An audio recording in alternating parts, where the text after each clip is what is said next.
এখন আমি এটা ধুয়ে নেব। বাকি অংশটা আর লাগছে না, তাই না। তো?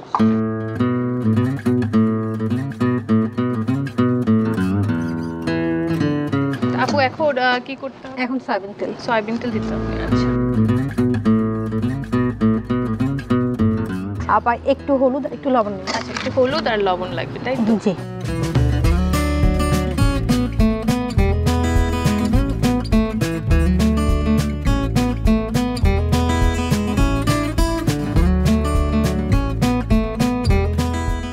আপু আর কতক্ষণ সময় ধরে এটাকে ভাজতে হবে?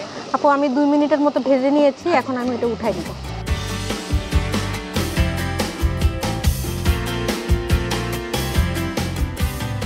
এখন কি দিবেন আপু এখানে?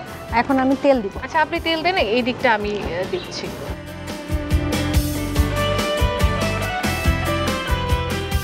আপু এবার পেঁয়াজ। পেঁয়াজ কুচি না?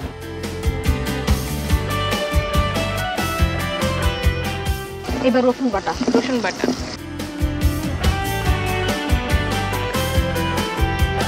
এবার আদা বাটা, গরম মশলা দেন। এখন হচ্ছে গরম মশলা।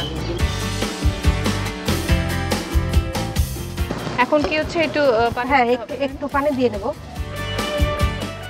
এবার মরিচের গুঁড়া, হলুদের গুঁড়া।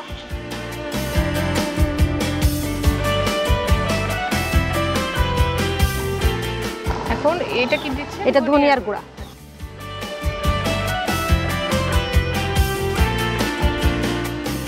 পুরো লবণ কতটুকু দিলেন? লবণ পরিমাণ মতো। তেজপাতা দিলাম 3-4টা। 3-4টা। এখন কি মাংস দেওয়ার পালা? হ্যাঁ, এখন মাংসটা দিয়ে দেব। আচ্ছা দর্শক, এখন হচ্ছে ম্যারিনেট করা মাংসটা